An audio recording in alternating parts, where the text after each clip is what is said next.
You're listening ad-free on Amazon Music.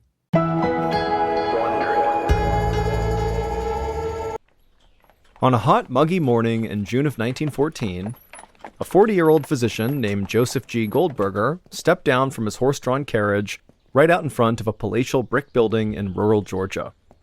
He was impressed, but also confused by the grandiose architecture. It looked more like a state capitol than what it really was, a mental hospital. The doctor shielded his eyes from the sun and loosened his collar and fanned his face with a stack of papers as sweat poured down his body. He had traveled all over the world in his work for the United States Public Health Service, but he couldn't remember the last time he'd felt heat this oppressive. He hoped that once he got inside, it would be a bit cooler. So Dr. Goldberger paid the carriage driver, grabbed his bags, and then marched right up the steps into the front office of the Georgia State Sanitarium for the Insane. The doctor was there on direct orders from the United States Surgeon General to investigate a skin disease called pellagra that was ravaging the American South. The word pellagra was Italian for rough or dry skin, but that name totally understates the danger of this condition. People sometimes called pellagra the disease of the 4Ds, referring to how it progresses: dermatitis, then diarrhea, then dementia, and then finally death. Until the past decade, there had rarely been a case of pellagra in the United States, but in recent years, it had arrived with a vengeance. And now it was an epidemic. In the American South alone, there were at least 100,000 confirmed cases of pellagra. The U.S. Public Health Service had only been studying pellagra for about 5 years, so they hadn't been able to determine its cause yet, but the leading theory was that it was spread by a type of black fly that feeds on blood. And if that was true, Dr. Goldberger knew he was taking a huge risk coming here. He could get pellagra too. But Dr. Goldberger had been taking risks ever since he was a child, when his family emigrated from Hungary to New York without a cent to their name.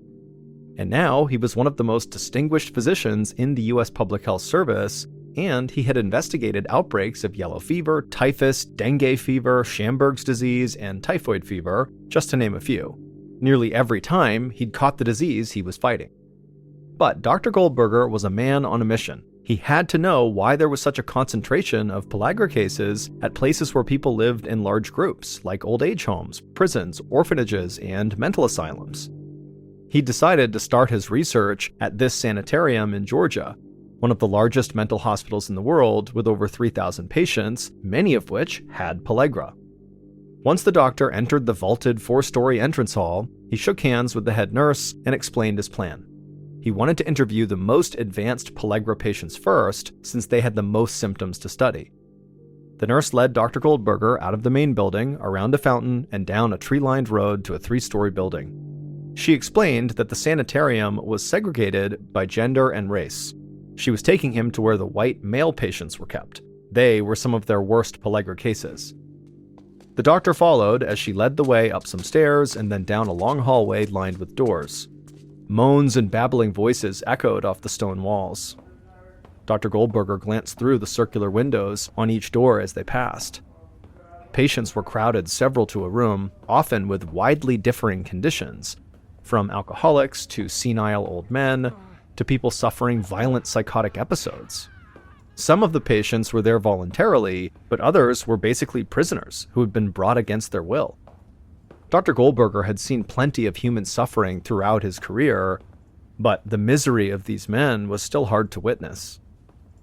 Eventually, they stopped at a heavy wooden door. The nurse removed a key from her ring, then unlocked the door and held it open for the doctor. Inside the cramped, low-ceiling room, a tired-looking man sat on a narrow cot. The nurse said he was a local cotton farmer named Henry, and he had one of the worst cases of pellagra at the hospital. Dr. Goldberger flinched at the sharp smell of sweat and body odor inside of the room, and also at the farmer's appearance. His appearance reminded the doctor of medical photos he'd seen of leper colonies in India. The farmer's neck, hands, forearms, and feet were crusted over in this splotchy black mass. As the doctor stepped closer, he could see that the blackness was caused by scabbed-over blood from popped sores. The room was hot and stuffy. The only ventilation was a small window on the far wall. If pellagra was contagious, this was a terrible place to visit an infected patient. But Dr. Goldberger was determined to get to the bottom of this, so he braced himself for the danger ahead and then confidently walked over to the farmer and shook the man's hand. Dr. Goldberger said hello to Henry and asked to hear his story. Henry nodded and then told the doctor that he had admitted himself to the sanitarium a few months ago. At first, Henry thought the rash on his body was just a sunburn, but the rash had continued to spread even when he was out of the sun, and then when the strange, prickly feeling spread to his mouth, he realized this had to be something worse than just a sunburn. He was worried about his wife and his kids catching whatever he had, so he had come here. And this wasn't all. Henry now suffered from near-constant diarrhea. He couldn't sleep much or taste food, and his motor skills were deteriorating.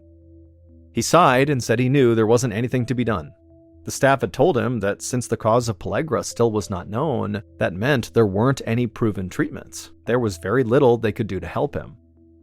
Dr. Goldberger asked Henry to stand up so he could examine him. But when the farmer tried to get up, his legs were so shaky he had to immediately sit back down. Dr. Goldberger was shocked to see firsthand what this disease could do to the human body in just a few months. Henry slowly raised his head to look at the doctor. His eyes had trouble focusing, and he spoke in a cracked voice as he explained his situation. His wife was too busy with their kids to actually manage the farm, and so every day Henry was here at the sanitarium was another day they were not able to tend to their crops. And if he was gone much longer, they would lose everything. Dr. Goldberger stared back at Henry and promised him that he would not stop until he discovered what caused his illness. After leaving Henry's room, Dr. Goldberger followed the nurse on a tour of the rest of the sanitarium. He interviewed dozens of men and women of different ages and races. Each case was tragic in its own way. Pellagra was relentless once it took hold. Seeing children covered in painful sores broke Dr. Goldberger's heart. It seemed like there was nothing anybody could do to help them. But what puzzled Dr. Goldberger the most was just how erratic this disease was. It didn't make sense to him why the pellagra hadn't spread further. In these hot, unventilated buildings, he would have thought entire wards would have caught it by now if it was contagious, but only a fraction of the residents were sick. That night, as Dr. Goldberger went over his notes in his room, he realized that the next step was to interview the staff, all 293 of them. The following morning, Dr. Goldberger was given a vacant office to conduct his interviews. He made sure the survey he would give each staff member was very thorough: how long each person had worked at the sanitarium, which ward they were stationed in, what their interactions had been with every patient, as well as everything about their daily routine. One after another, the staff came in, introduced themselves, and patiently answered every question, and all of them were smiling and very helpful. And for some reason, something just didn't seem right to Dr. Goldberger. An hour into the process, it struck him. None of the staff were sick in the slightest. These were people who worked in buildings full of patients with pellagra, yet none of them showed even a single symptom of having caught the disease.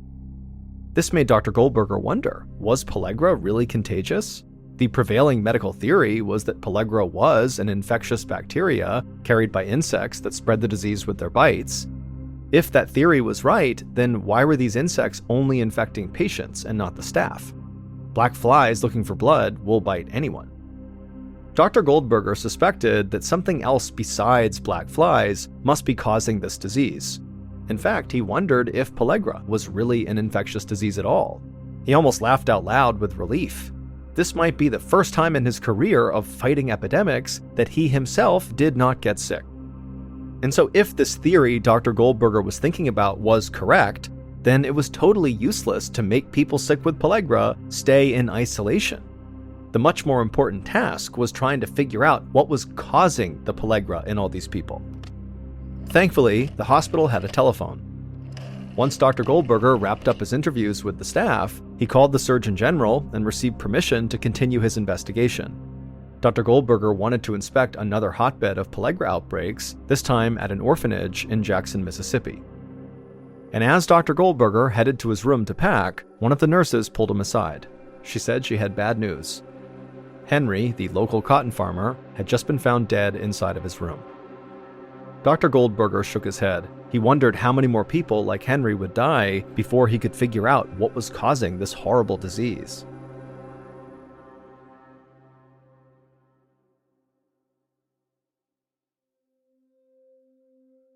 Two days later, Dr. Goldberger hurried toward the entrance of the Methodist Orphan Asylum in Jackson, Mississippi, hoping to get out of the blinding sun. He hadn't thought it possible, but somehow it felt even hotter here than in Georgia. And the stakes were a lot higher here, too. Here, the people suffering were children. Children who had no families to comfort them. The orphanage looked far more welcoming than the imposing sanitarium. It reminded Dr. Goldberger of a small country church, with an arched entryway and 2 bell towers above. Inside, the matron who ran the orphanage introduced herself and showed the doctor to his guest quarters in the visitors' wing. After putting away his things, he followed her on a tour of the building. Despite the building's friendly exterior, Dr. Goldberger realized the place needed serious maintenance. As the matron showed him around, he could see cracks in the ceiling, and the bathrooms smelled swampy, like they'd recently flooded or had plumbing problems.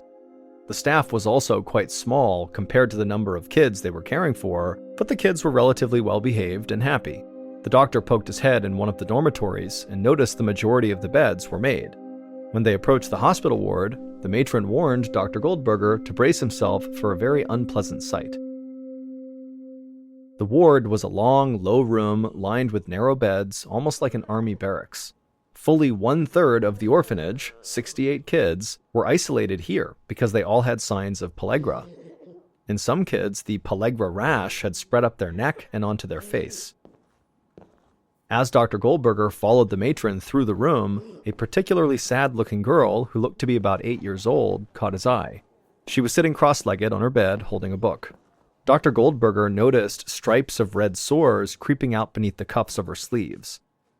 The doctor sat down next to her and asked how she was feeling. The girl said she couldn't sleep anymore because her body constantly itched all over, and whenever she scratched it, her skin burned like it was on fire.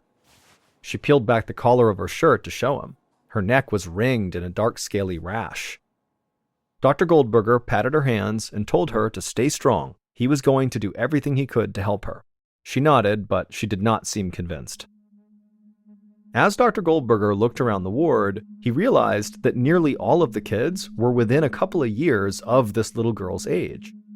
He saw almost no preschoolers or teenagers, even though the orphanage provided homes for kids from birth to age 18. Dr. Goldberger was puzzled, but he kept his thoughts to himself. Dr. Goldberger stood up and followed the matron outside to where a group of older children were helping build a storage shed. The matron explained to the doctor that that was today's chore. As Dr. Goldberger watched these teenagers sawing and hammering planks of wood out in the sun, he was struck by the contrast between them and all the younger children inside the hospital ward. These older kids looked so happy and healthy, and none had even the faintest sign of pellagra. The doctor jotted down some observations in his notebook and then followed the matron to their final stop, the nursery. Inside, it was loud and crowded, with infants and small children scattered all about. Some were playing with blocks and old weathered toys, while others napped on cots. The room felt hot and chaotic, but as Dr. Goldberger studied these kids, he couldn't see any signs of sickness. They were just maybe a bit dirty, like you'd expect active kids to be, and so it comforted Dr. Goldberger to see some signs of normalcy here. After dinner, the doctor stayed up for a while organizing his research. He was beginning to see strange patterns in who got pellagra and who didn't. At the sanitarium in Georgia, pellagra had struck people from every age group, from grandparents to young kids. But here, at this orphanage, all the pellagra patients were the same age group, between 6 and 12. This was new. He'd never encountered a disease before that only affected people of certain ages. Dr. Goldberger now felt confident pellagra was not spread by black flies, but he had a new riddle to solve. Why would infants and older kids not get pellagra while the kids in the middle of those two groups were getting so sick? Dr. Goldberger laid in bed, thinking in circles and listening to the drone of cicadas outside. But he couldn't sleep. He just couldn't get those faces of the kids in the sick ward out of his mind. The next morning, Dr. Goldberger woke up early, gathered his notes, and called a meeting with the matron. He wanted to know every detail of how the kids at the orphanage were cared for, from daily activities to sleeping arrangements to meals. The matron explained that they tried to make the kids' lives as normal as possible, but it had grown more difficult in recent years because of cutbacks to the orphanage's funding. The staff had been forced to ration the more expensive foods. For instance, now only the youngest kids were given milk because it was essential to their growth, while all the other kids went without it. The staff had also begun assigning chores to the older kids. The orphanage needed constant repairs, but because of these cutbacks, they could no longer afford to hire outside help. And so in exchange for their labor, the older kids were given bigger and better meals, including meat and vegetables, at least once a week. By comparison, the kids in the middle, between ages 6 and 12, ate mostly cornmeal with molasses. On rare occasions, they got whatever low-quality meat the orphanage could scrounge up. They got almost no milk or vegetables at all. Dr. Goldberger was stunned. The kids in the 6 to 12 group were not getting enough to eat, and they were overwhelmingly the ones getting pellagra. Of course, he knew that a bad diet could lead to health complications, but it didn't make sense that it would cause something as horrible as pellagra. The doctor then asked the matron if there were any kids in the 6 to 12-year-old age range who showed no signs of pellagra. Unfortunately, almost all of the kids in that middle age group had at least some symptoms of pellagra. But then she smiled and said actually there were a few kids in that age group who were totally healthy. They were 3 troublemaking 12-year-olds named Charlie, Henry, and Frank. That was not what Dr. Goldberger wanted to hear. If some of the kids eating this terrible diet were not getting the disease, then food had nothing to do with who got sick. The matron led the doctor outside to a courtyard where the 3 troublemaking boys were running around playing tag. None of them looked sick at all, even though they lived in a facility full of kids their age ravaged by disease. So what made these 3 special? Dr. Goldberger walked up to the 3 kids and asked how they'd been feeling lately. The boys looked at each other, confused by the question, then shrugged and ran off to continue their game. The doctor smiled. Disinterest was a normal reaction for happy, distracted kids. They clearly were not worried about their health. So the doctor thanked the matron and then headed back to his room, wondering if Charlie, Henry, and Frank held some secret to avoiding pellagra. And if they did, he desperately needed to know what it was. Dr. Goldberger stayed up late that night trying to solve the riddle of the 3 healthy boys. He combed through all the existing research on pellagra, searching for an answer for why they were not getting sick. He got so lost in thought that when he finally looked up, it was almost midnight. He decided a little breath of cool night air might help him sleep easier, so he got up and left the room. But just as he closed the door and stepped into the hallway, Dr. Goldberger heard hushed voices. In the otherwise silent orphanage, the sound echoed. He held his breath and listened. There they were again, whispers and then footsteps. The doctor tiptoed towards where the noise was coming from, and he peered around the corner just in time to see the doors to the cafeteria's kitchen swinging shut. The doctor crept along the hallway to the cafeteria entrance, and when he got there, he put his ear up to the door, and he could hear inside the cafeteria cupboards opening and excited voices muttering. The doctor peeked through the gap between the double doors, and he stifled a laugh. The 3 boys from earlier, Charlie, Henry, and Frank, were raiding the pantry. Dr. Goldberger was tempted to leave them be, but he realized that whatever they were eating might explain why they had not caught pellagra. So he slipped into the kitchen and cleared his throat. The boys instantly spun around, embarrassed looks all over their faces. They'd been caught red-handed, and there was no hiding it. But Dr. Goldberger immediately assured them that they were not in trouble. In fact, he said, they could actually be a big help to him. All he needed to know was what they were eating. If they told him, he'd go back to his room, and this could be their little secret. The boys exchanged confused glances, and then nodded to each other. They went to the pantry and pulled out the food they'd been stealing. A few peaches, a handful of peanuts, and some leftover chicken. Dr. Goldberger smiled, and then, in a conspiratorial whisper, asked them if they'd done this before. The boys' faces went red, and they looked down at their feet, and then one of them quietly admitted that yes, they had. Dr. Goldberger felt a surge of excitement. He thanked the boys for their honesty, then left them to their midnight snack. As the doctor headed back to his room, his mind spun with activity. He knew he was close to a breakthrough. By morning, he had devised a plan to test his theory. If it worked, he could finally solve the mystery of what was causing pellagra, and he could save countless lives.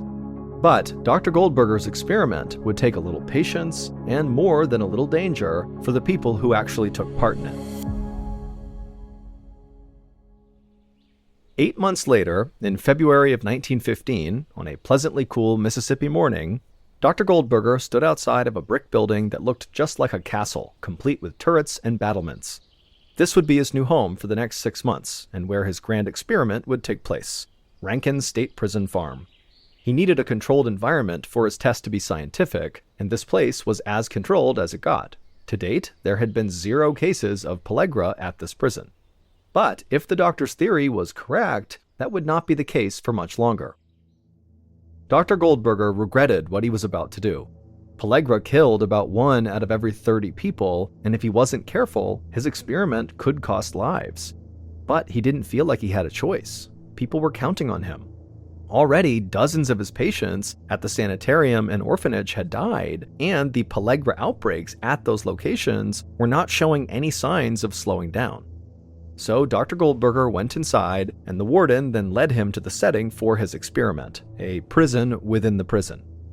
It was a private, newly built barracks with barred cells, a cafeteria, and a small screened-in yard. Throughout the experiment, the inmates here would have no contact with the rest of the prison population, so there could be no contamination. In exchange for agreeing to be a human guinea pig for 6 months, the 11 prisoners in the experiment would be given full pardons, $5, and a new suit. The warden then gave his sign to his staff, and the prisoners were brought in. 11 hardened men in pinstripe jumpsuits. Dr. Goldberger watched them file in for breakfast, taking a plate of food from the cafeteria workers and then settling in at a long table. Everyone was tense and alert, like nobody knew what to expect. But once they began eating, the mood turned festive. They cleared their plates, went for seconds, and cracked jokes about how lucky they were. This was a vacation compared to what they were used to. But Dr. Goldberger knew that if his experiment worked, the next 6 months would be anything but relaxing. Because if his suspicions were correct, then these men would contract pellagra and all the horrible suffering that came with it. Almost 6 months later, Dr. Goldberger woke early in his room at the prison and pulled out his calendar. It was the 2nd week of September. The experiment's deadline was approaching fast, and he wasn't getting the results he had hoped for. In 6 weeks, all the funding for this would end, the barracks would be dismantled, and the prisoners would walk free. But there really was nothing Dr. Goldberger could do to make things move faster. The experiment had to move at its own pace. A few inmates had complained of some new ailments, headaches, backaches, dizziness, nausea, but they were nothing that could be pinpointed as pellagra. Just then, a guard knocked on the door and said there'd been an incident with one of the prisoners, who was now restrained in his cell and demanding to talk to the doctor. Dr. Goldberger followed the guard to the prisoner's cell, and as soon as the inmate caught sight of the doctor, the inmate began yelling. He called Dr. Goldberger a crook and shouted that he'd rather just serve his entire sentence back inside the regular prison than stay another second in this hell. Dr. Goldberger was not surprised. The joyful mood from the beginning of this experiment had totally worn off. Many of the inmates were grouchy and irritable, and he was getting yelled at a lot. Dr. Goldberger watched the prisoner thrash against his restraints and howl, when suddenly the doctor caught a glimpse of something through a tear in the prisoner's shoulder seam. The doctor called for the guards to come open up the cell, and then once they had, Dr. Goldberger rushed in and stretched that rip in the prisoner's shoulder even wider, and when he did, boom, there it was. A scaly rash stretching along the prisoner's shoulder blades and up around the base of his neck. Dr. Goldberger then pulled up the prisoner's shirt, and the man's torso was a trail of blackened rashes and pimply sores. There was no doubt this man had pellagra. And he didn't catch it from another prisoner or from the guards. This man must have gotten pellagra from Dr. Goldberger's experiment. Dr. Goldberger asked the guards to please send all the other inmates back to their cells. The doctor wanted to do a full-body checkup on each of them.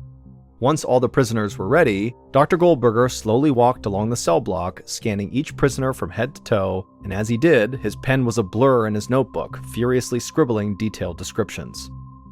The doctor couldn't believe what he was seeing. His hands were shaking. 5 more men had clear symptoms of pellagra, meaning 6 out of the 11 volunteers had caught the deadly disease. Dr. Goldberger dashed back to his office and quickly sent word to the governor. His experiment had worked. Now it was time to tell the world. What Dr. Goldberger had discovered was shockingly simple. Pellagra was not caused by black flies transmitting a virus or bacteria, and pellagra was not contagious. Pellagra was caused by food. Specifically, it was caused by the traditional American Southern diet in poor households: salt pork, molasses, and cornmeal. If that was all somebody ate, it was highly likely they would get pellagra. And people who supplemented this traditional Southern diet with things like milk and vegetables and fresh meat would not get pellagra. Once these results were published, there were mixed reactions from the scientific community. Some wanted to nominate Dr. Goldberger for a Nobel Prize, but just as many doubted the experiment's results, in particular doctors and officials who lived in the American South. They felt like this northern doctor was criticizing their entire way of life. Dr. Goldberger was frustrated that people were questioning his discovery. After all, he had proven it with the experiment he ran at the prison. The prisoners who had volunteered to be a part of it had followed a strict diet of biscuits, gravy, cornbread, grits, rice, syrup, collard greens, and yams. They could eat as much of these foods as they wanted, but no other types of food. And this diet is what caused half of the prisoners to develop pellagra, just like the residents of the Georgia State Sanitarium for the Insane and the children between the ages of 6 and 12 at the orphanage. They all got pellagra from their diet. Still, while Dr. Goldberger had proven that a better, more varied diet was enough to prevent pellagra, he had not actually figured out why that was. It would take another 20 years until scientists actually proved what caused pellagra. It is caused from a deficiency of vitamin B3, also known as niacin. The traditional post-Civil War Southern diet of dried meat, molasses, and cornmeal severely lacked this nutrient, which is why the region was hit so much harder than other areas in America. But once people started adding niacin back into their diet, mostly in the form of enriched flour, the disease no longer manifested, and almost everyone already suffering from it recovered. All told, over 100,000 people died of pellagra between 1900 and 1940 until it disappeared with the identification of niacin. Sadly, Dr. Goldberger died before this discovery of an unrelated and extremely rare form of cancer. However, Dr. Goldberger will always be remembered because he was the one who cracked the riddle of pellagra and saved tens of thousands of lives. In 1957, 31-year-old Larry Bader was living with his wife, Mary Lou, and their 3 kids in Akron, Ohio. Larry was a good father and good husband, but he was a terrible businessman. Over the past several years, he had launched several new business ventures, and they had all failed, throwing the family into fairly significant debt. And so even though Larry desperately wanted to be an entrepreneur and eventually start a quality business, they didn't have the money to do that. And so he had to just take some job in order to pay the bills. And so the job he got was a cookware salesman for a local company, and it did pay the bills, but it did not make Larry happy. And so on the weekends when Larry was not working, and if it was okay with his wife, he would basically just disappear and go fishing on Lake Erie, which is about an hour north of where they lived. And that was his way of kind of disconnecting from reality and kind of disconnecting from his somewhat crappy life. And so on Friday, March 15th, Larry approached his wife and said, hey, I'd like to head up to Lake Erie and go fishing for the weekend. And she would tell him, I got the kids, it's fine, you can go do that, but I heard the weather was going to be really bad. Are you sure that's such a good idea? And Larry would tell her, you know what, don't worry about it. These storms, they always hype them up. They're never a big deal. I'll be fine. And so he kissed his wife, he kissed his kids, he grabbed his stuff, he hopped in his truck, and he left and headed up to Lake Erie. That night, Lake Erie was hit with a massive thunderstorm, way bigger than the one that the news was predicting. And then the following morning, the Coast Guard discovered Larry's boat floating around on Lake Erie. There was minor damage to it, and it was missing an oar, and it was missing Larry. Larry was nowhere to be found. And so a search was launched for Larry, but he was never found, and he was eventually declared dead. And so even though the family did not have Larry's body, they would hold a funeral for him, and his wife was able to actually cash his life insurance policy, which was enough to pay for her and the kids. 8 years later, in 1965, Larry Bader's niece, a 21-year-old woman named Suzanne Peka, was in Chicago at a sporting goods show with a friend of hers. And as they're walking through the different exhibits, looking at different sporting goods equipment, they noticed over on the side of the building, there was a fairly large group of people gathered around this one particular exhibit. And so she and her friend she was with walked over to this group, and they kind of pushed their way through. And in the middle of this group was this man with an eye patch and a big mustache doing an archery demonstration. Basically, he was shooting arrows into a target about 30 feet away. And so Suzanne and her friend just kind of watched this guy for a couple of minutes, and very quickly they could see why he was attracting this big crowd, because he was just an incredible archer. He was hitting the bullseye over and over and over again. But as they continued to watch this guy, Suzanne's friend started to notice something unique about him. And he eventually turned to Suzanne and said, "Hey, doesn't this guy look exactly like your uncle who went missing on Lake Erie?" And Suzanne was kind of surprised to hear him talking about her missing uncle, but she turned and looked at this guy, and all of a sudden she saw it too. He was a spitting image of Larry Bader, her uncle, although this guy had an eye patch and a mustache, but even with that, he looked exactly like Larry. And as Suzanne is watching him, she's thinking, you know, Larry was known for being this incredible archer, and here this guy is who looks just like him, and he's an incredible archer. And so after this demonstration was over, Suzanne and the friend ran over to this guy with the eye patch on, and Suzanne says to him, "Hey, I know this sounds totally crazy, but you look exactly like my uncle, Larry Bader, who went missing on Lake Erie 8 years ago." And so the guy, he hears her and he kind of smiles and says, "You know, I'm sorry, I don't know Larry Bader. My name is John Johnson. People call me Fritz. I'm sorry, I don't know who your uncle is. I can't help you." But Suzanne, as she stood there staring at this guy, she was becoming more and more convinced this was Larry Bader, despite the fact this guy is saying he is not Larry Bader. And so she says to him, "No, you are Larry Bader. I'm positive you're my uncle." Now at this, Fritz would be polite but firm, and he would reiterate that, "Look, I'm not your uncle. I don't know who Larry Bader is. I don't go to Lake Erie. I just don't understand why you think I'm him. I live in Omaha, Nebraska with my wife and my kids, and I'm on TV. I do sports journalism in Omaha, and I advise archery companies, and that's why I'm here. So I don't know why you think I'm your uncle, but I'm not. I'm sorry." And with that, Fritz turned around and he walked away. And after this discussion, Suzanne and her friend were not remotely deterred from what Fritz was saying. They were completely convinced this was Larry Bader. And so they ran to a phone, and Suzanne called her two other uncles, so Larry Bader's brothers, and she explained how she met this guy that is the spitting image of their brother. And they immediately hopped on a flight that night and flew to Chicago. And the following morning, the two uncles, along with Suzanne and her friend, they went back to the sporting goods show.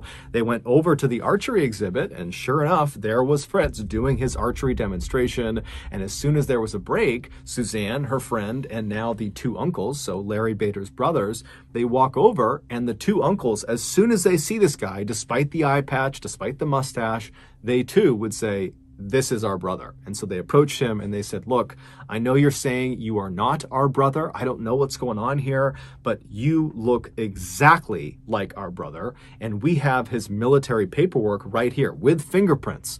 Will you please just humor us and go to the police station with us and get fingerprinted? That way you can prove you really are not our brother. Please, we've been looking for our brother for a long time. This would be a huge favor to us." And so Fritz was annoyed. He didn't want to do it, but he's like, "Okay, fine. I'll go to the police station with you. I'll get my fingerprints taken, and we can put this behind us." And so that day they left the sporting goods show. They went to a police station, and Fritz had his fingerprints taken.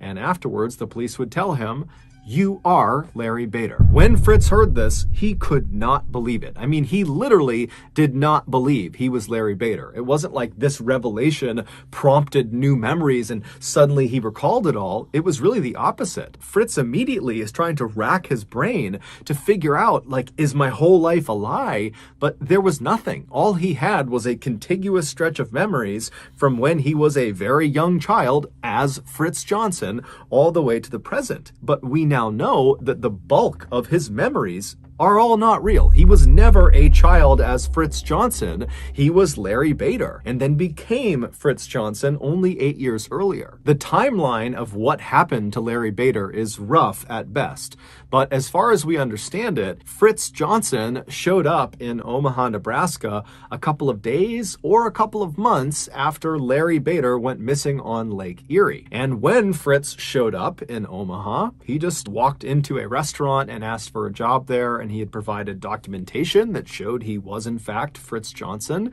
and nobody thought anything of it. He was completely normal. There was nothing unusual about his behavior, and over time, Fritz just kind of thread himself into the Omaha community. I mean, he got married, he had a child, he adopted another child, he left his job as a bartender at a restaurant and eventually got this amazing job as a sports TV broadcaster for their local channel. I mean, he was like a minor celebrity in Omaha. Everybody recognized, oh, there's Fritz Johnson, he's on TV, hey Fritz, how you doing? I mean, he had a full-blown life. But as soon as the news broke that he was not Fritz Johnson, he was Larry Bader, right away, the TV station he worked for fired him. His second wife left him because in reality, he actually was still legally married to his first wife. And so his marriage to his second wife was never actually real to begin with. And so she leaves him. And then also because Larry Bader was no longer dead, the insurance company that had paid out all that money to his first wife as part of his life insurance policy, they demanded that he repay them. And throughout all this drama of Fritz finding out he's Larry Bader, Fritz continued to say he was not Larry Bader, that this was all a big mistake. He just could not understand how this could have happened. None of it made sense. And so eventually a team of experts, doctors, psychologists, you name it, they came out to Omaha and they ran Fritz, aka Larry Bader, through a battery of tests over almost 2 weeks. And at the end of all their testing, they concluded that one, Fritz definitely is Larry Bader. So there's no debate there. He is Larry Bader. And two, he is almost certainly suffering from an extreme case of amnesia, which is memory loss. But the doctors and experts had no idea how he developed this case of amnesia. And of course, Fritz, he too had no idea how he developed this case of amnesia. And it's unlikely we'll ever get any more clarity on exactly what happened to Larry Bader / Fritz, because unfortunately, just 1 year after it was discovered Fritz was Larry Bader, Fritz would die. He had cancer in one of his eyes, and that was actually why he wore that eye patch, and the cancer had come back and it took his life. Today, his case is considered to be one of the most believable and baffling cases of amnesia on record. Before we get into our next story, I want to talk to you about today's sponsor, HelloFresh. Back during the beginning of the pandemic, we were not able to get groceries or have food delivered to our house. And so before long, we were down to eating just the Diet Cheetos and pickled licorice. And as I was eating my 77th bag of Diet Cheetos, I thought to myself, is there anything better for me to eat? And that's when I discovered HelloFresh. HelloFresh is like one of those things where as soon as you have it, you think to yourself, how could I have ever lived without this? They send you this neat little box full of meals, and there's all these incredible meals to choose from fairly intricate to very quick and easy. And so whatever your tastes are, they got it. But the catch is they are not made. You are the chef and you make the meals. And before you tell me that you're a bad chef, I'm a bad chef, and I'm able to whip these meals together no problem because all the ingredients are perfectly proportioned, which also means you don't waste any food, and the recipes are incredibly easy to follow. So the end product is home-cooked, fresh, delicious food every time. So if your New Year's resolution is to eat better or to just stop snarfing as many Diet Cheetos, then you really need to sign up for HelloFresh. To do that, go to HelloFresh.com, use the code MrBallen's16 to get up to 16 free meals and 3 surprise gifts. Okay, back to the stories. Just outside of the popular tourist town of Umaga in northern Colombia lies this thick green jungle.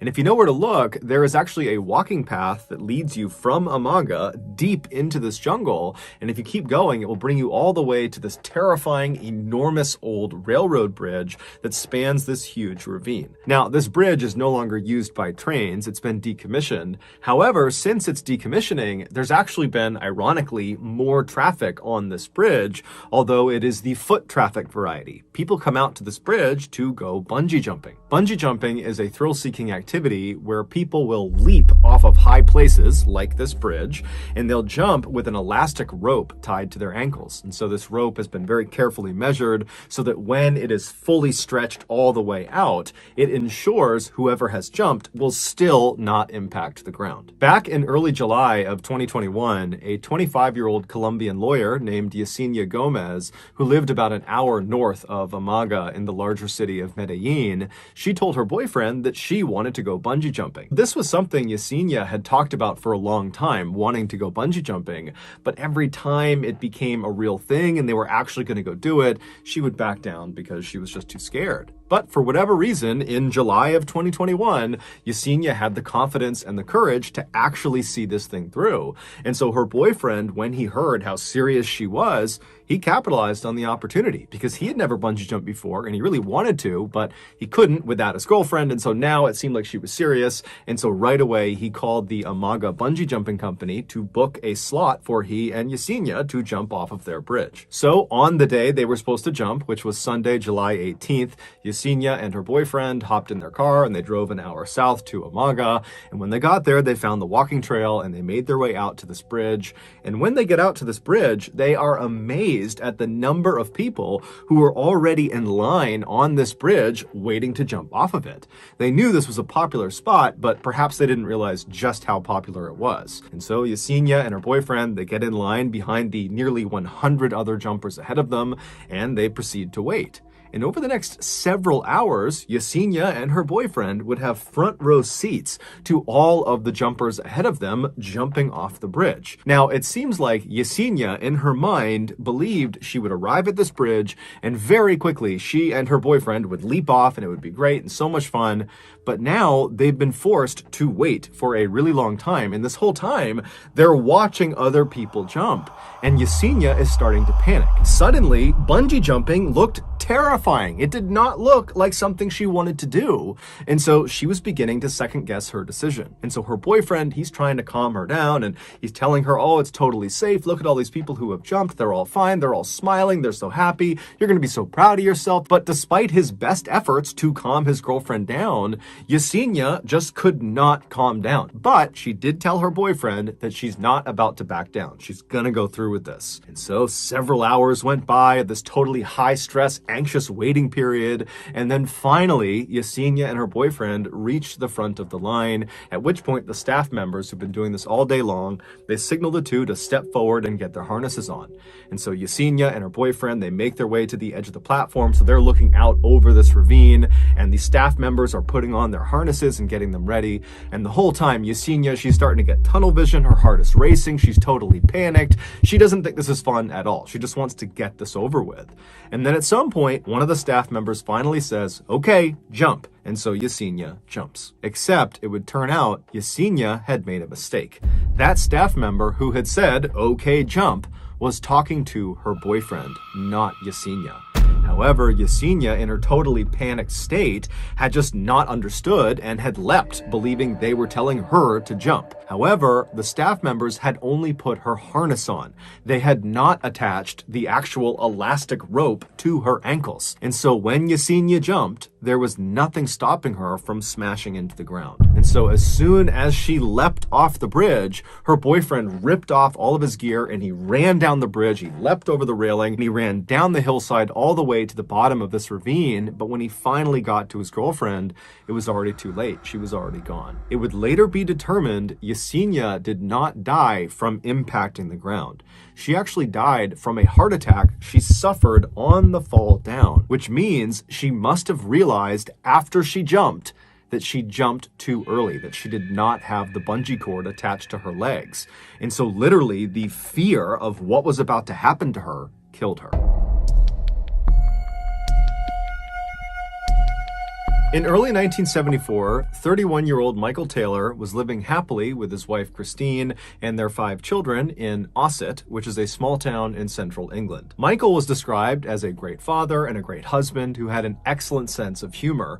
In fact, neighbors, whenever they would walk past the Taylor household, would say you could often hear the sound of Michael laughing or the sound of him telling jokes to his family. But in April of that year, everything changed for the Taylor family. Michael had been doing some home repairs when he fell off of a ladder and he hurt his back. The injury itself was fairly minor, but it resulted in chronic pain. And this chronic pain quickly changed how Michael behaved. Michael went from being this cheerful, funny, happy guy to being sad and depressed. And he was so irritable that his family could barely be around him because he would lash out at them. Now, the Taylor family was not a religious family. However, most families who lived in Ossett at that time were. And so when one of Michael's friends found out about how poorly Michael was doing, they approached Michael and said, you know, you really ought to turn to religion for help and for guidance in this difficult time. And they also told him specifically that he really ought to check out this one particular Christian group. It was called the Christian Fellowship Group,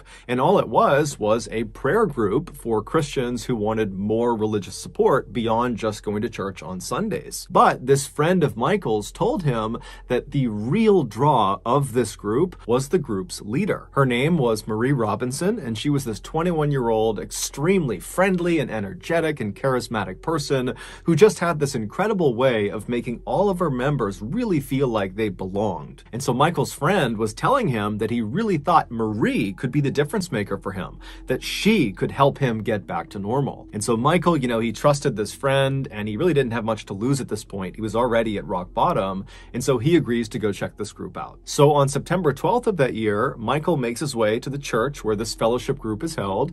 He goes inside and he makes his way to one of the back rooms in the church. And when he goes inside, he sees there's a ring of people sitting in a circle, about 20 people. And as soon as they see Michael coming in the room, they all stand up and they open their arms up and they say, come on, come sit down with us. Welcome to the group.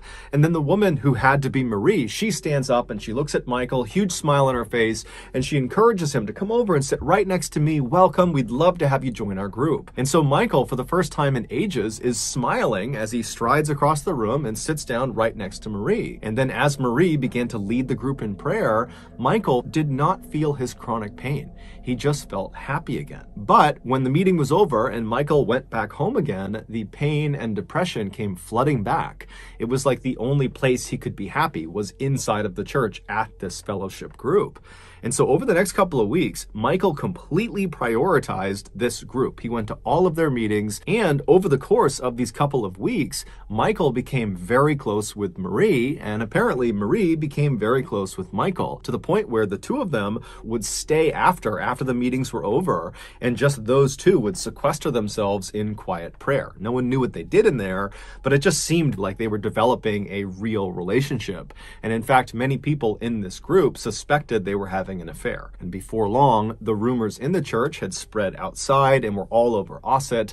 And then before long, Christine, Michael's wife, was hearing from a friend or a neighbor that apparently Michael was having an affair with Marie. Now, Christine had already suspected her husband was having an affair with Marie because Marie was the only thing Michael talked about when he got home. So on October 1st of that year, only a couple of weeks after Michael had first attended this group, Christine waited until Michael had left the house to head out to one of the group meetings, and then Christine hopped in her car and she followed him to the church. And when she got there, she parked her car, she took a deep breath, and then she got out, she made her way to the front doors of the church, and she stormed inside, and she found the room where these meetings were held. She barges in, and she points at her husband, and she says, I know you're having an affair with Marie, and you're going to admit it in front of this whole group. And Michael, who's sitting with his back to his wife in one of the chairs, he stands up, and instead of addressing his wife, who's accused him of infidelity, he turns and looks at Marie on the other side of the room. And when Marie made eye contact with Michael, she screamed. She would later say Michael did not look human. He looked like a beast, and he had wild eyes. And so as Michael is standing there staring at Marie with this very aggressive face, he began breaking out in tongues. Speaking in tongues is where the speaker will be saying or uttering words or sounds that sound like language, but the speaker doesn't know what they mean. The idea is is some entity has come inside of their body, and this entity is dictating their speech. And so Michael is broken out in tongues. He's barking these words and sounds at Marie, and everyone inside of the room has no idea what to make of this. Everything has happened so suddenly, and it's so surprising. You have the wife suddenly coming in and aggressively accusing her husband of cheating, and Michael is not responding to it, and he's acting totally crazy. And then before anyone can do anything, Michael goes from just barking in strange languages at Marie to suddenly rushing across the room as if he's going to attack her. And when he does that, the rest of the members jump on top of him and hold him down. And despite there being like 10 or 15 people holding him down, Michael is still trying to get up, and he's screaming and snarling and yelling at Marie. And then Marie suddenly breaks out into tongues too. And it's only then that Michael stops trying to force himself up out of this pig pile that's on top of him, and instead he just continues to speak in tongues to her. And so the two of them are looking at each other speaking in tongues, and the rest of the group is just totally dumbfounded, and so they just begin praying. And then after about an hour, Michael just collapses. It's like he went unconscious. And at that point, everybody in the room just goes silent, and they look at Michael, and then Michael kind of opens his eyes, and it's almost like he's waking up, and he begins looking around frantically, trying to figure out what had just happened. Michael would claim he had no memory of what had just happened to him. And so at this point, Marie would tell him and Christine that she believed Michael was possessed by a demonic force, and the only thing they could do at this point would be to perform an exorcism. An exorcism is an expulsion or attempted expulsion of a supposedly evil spirit inside of a person or a place. Michael and Christine were at a loss. They had no idea what to do in this situation. They were both kind of in shock for very different reasons, and so they just kind of deferred to Marie's judgment and said, yeah, I think an exorcism is the way to go. So Christine and Michael just leave the church and go home, and then the next morning, Marie would get in touch with the Anglican Church of England and would request an exorcism. And after hearing about what was going on with Michael, the Anglican Church would say, yeah, that does sound like he needs an exorcism. And so the following day, they would send out two of their best exorcists named Peter and Raymond. And so Peter and Raymond, they get to Ossett, they go to Michael's house, and they observe him, and very quickly they determine that it does seem like Michael is possessed by at least one demonic force. And so they tell Michael, the only thing we can do here is perform this exorcism, but we need you to agree to it. And so Michael says, okay, yeah, I agree to this exorcism, and so would his wife, because she at this point is just completely unsure what to do. She's just going along for the ride. So a day later, on October 4th at 10 p.m., Michael, his wife, and the rest of the members of this fellowship group, along with Peter and Raymond, they would all meet at this other church in a neighboring town. And as soon as Michael had been positioned in the middle of this group in this chair, Peter and Raymond began the ritual by praying. And as soon as they did, Michael began screaming out in tongues, and he began writhing around, and he fell to the ground, and he began contorting his body in grotesque positions, as if the words Peter and Raymond were saying were physically harming Michael. And so after 8 hours of this, during which they had to actually tie Michael down to prevent him from hurting other members or hurting himself, after 8 hours, they finally just came to a stop. Peter and Raymond were exhausted. It looked very much like Michael too was exhausted, and as soon as they stopped the ritual, Michael just kind of collapsed on the ground as if he had fallen unconscious.